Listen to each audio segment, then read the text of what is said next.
Check it out. Please join me in welcoming back to the stage the director of Sound of My Voice, Zal Batmanglij.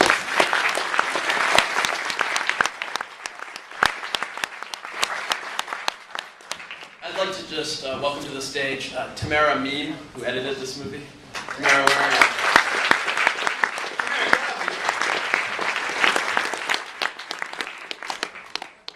She was amazing. We finished shooting this movie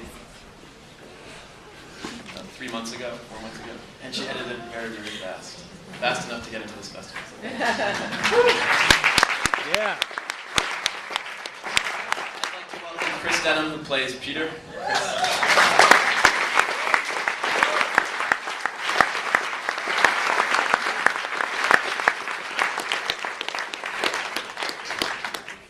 His partner was watching the movie for the first time. Margot, I hope it was all right. And of course, I'd like to welcome my co-writer and the leader of our cult, Britt Marley.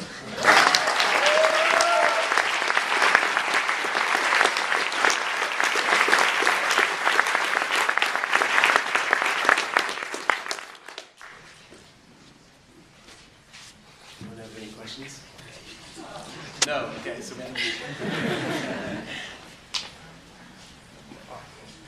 First, I really enjoyed it. It was one of my favorites of the festival. But I was nice of you to say. What did you film it at? 7D. Awesome. I don't recommend that experience. Because that's for those of you who don't know, that's an SLR camera. Did someone say why not? The depth of field on those cameras is so shallow that we were going out of focus. We'd have to stop the scene halfway through the scene to drive Chris crazy and check focus because I was obsessive that I didn't want the movie to be out of focus. But I was in this theater watching Like Crazy the other day, and that was also shot on the 7D. And I thought, I should stop complaining about this camera. We were allowed to make our movies on it, and so it's a real revolution. So. There's a few references to like chronic conditions like asthma and trauma and immunology. But what do you think about all these chronic conditions that show up in the movie? Thank you so much for noticing that. Wow, no one's noticed that before. Yeah, that is an interesting. Oh, yeah, the question was that there's a lot of chronic issues in the film, like asthma. Maggie has an immune disorder. What else were you saying? Trauma, that kind of stuff. And those were really interesting things to Britt and I when we were writing them. I myself went through a horrible immune period for years, but I'm better now. So that's in the work, and it's so cool that you noticed that. We actually started writing about it before I got sick, and then I had to wait a couple of years until we got to make the movie because I had to get healthy. So it's in the DNA of the making of it. It's really weird that you noticed it. Very good. Did you discuss the truth with the actors before you went into production or during production? Did you guys find out more and more about what's really, quote unquote, going on? It's a really fair question. Yeah, let me give you the mic you ask. I asked if the actors knew the quote unquote truth about what was going on while the movie was being filmed. Did you guys not hear it again? Well, I'm sure Britt was probably privy to some things that I wasn't, since this is all in their collective minds. But, someone else asked about this the other day, and I thought as an actor, and I'm sure hopefully you guys thought this as audience members too, that it's very unusual when you read a script or see a film that things are not spoon-fed to you and asks more questions than answers that it gives you. And so by the end of filming this, when you play a character, your character doesn't just die, the day you're done, and so you wonder what's going to happen next. And I think, if I may be so bold as to say, I think this will be a trilogy. No, I'm serious. Don't laugh.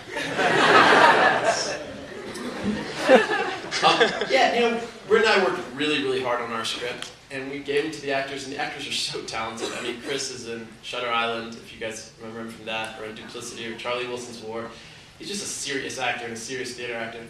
I just didn't feel like we needed to talk about those things. Like, they were his decisions. Someone asked me once about the throwing up and how he denies it afterwards. He said, well, what really is happening? I don't know. That's your choice. That's not mine.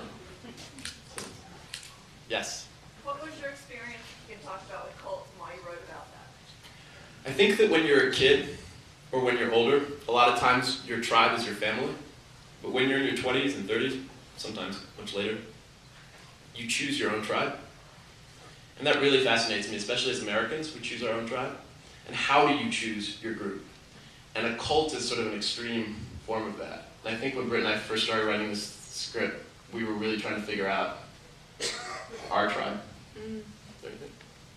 Yeah, and I think also the idea of, there seems to be sort of, I don't know if this is a generational thing or a cultural thing, but there seems to be some sort of crisis of meaning that's happening. I think if you watch a lot of the other films at the festival, Take Shelter and The Future, they're all dealing with the questions of meaning. And I think a cult was interesting to us because it seems like an instant way to find meaning, a leader who has a promise of what your purpose is and that you have a destiny. And so I think we were interested in exploring that idea. The use of the cranberries was great. I wondered, was that always the song choice, or did you go through a lot of different songs in that scene?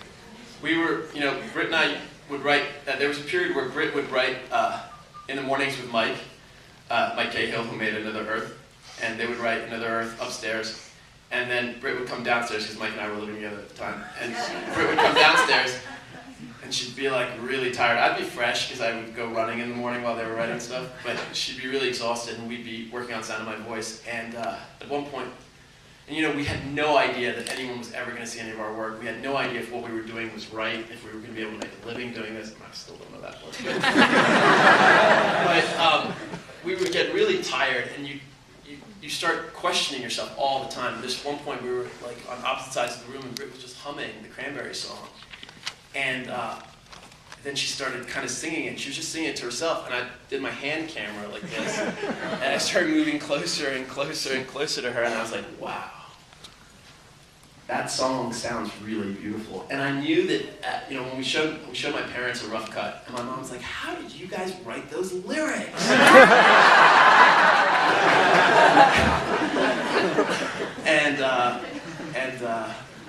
So, I had a feeling that we'd get these rolling responses during that scene. Like, some people would laugh, especially people our age, and other people would be really haunted by it. And then at the end, hopefully, you'd feel both feelings. So it's nice to come here and see that actually happen. Yes?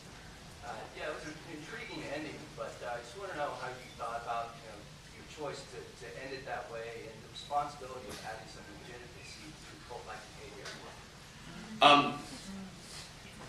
I think that belief is very important. I am not against belief, but I'm also very wary of it and what can happen with it. So I think that we really wanted to show both sides of that, and leave it up to you. You kind of go on the ride, hopefully, ideally, with Peter and Lorna, and at the end, it's the choice is up to you.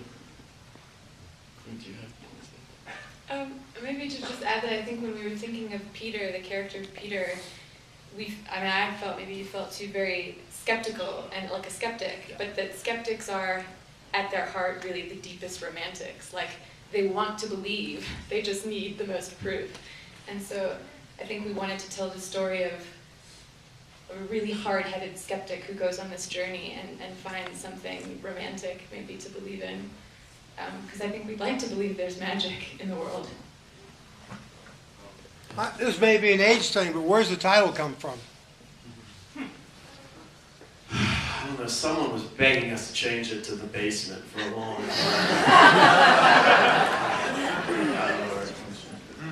Yeah. Hey, Chris, how you doing, bro? Dan. Oh, hey, how's it going? The chapter markers. I'm just curious. It's just to you, brother. It's to direct. No, but he's good with the chapter question. Oh, no. We get the chapter question. Yeah, go on. What's the significance? I love reading books that have chapters. I try to read 15 or 20 minutes every night before I go to sleep. I try to pull myself away from my computer and do that. And I started now putting on a Netflix streaming movie on the screen, and I watch about 20 minutes of that before I go to sleep. But Midsummer Sex Comedy, which is what I was just watching, Woody Allen's film before, is not designed to be watched in chapters. And so we thought we'd make the job a lot easier for you. So you're watching elements in chapters. Yes? It's easy to admire the sleight of hand that go into the flips of the film, who's crazy, who's not, what is the actual deal. But there is one moment where it feels like a bit of a cheat, in that we're never told specifically by the Justice Department agent, what she tells the female character, what they really want with the young child. Can I be honest with you? That is a cheat.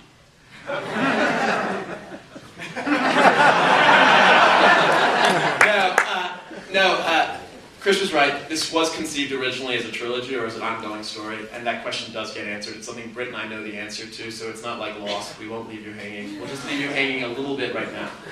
So, catch You us. said you were seeing this as a trilogy, you weren't kidding. This ping pong game of Crazy or Not's going to go on for at least 2 more films.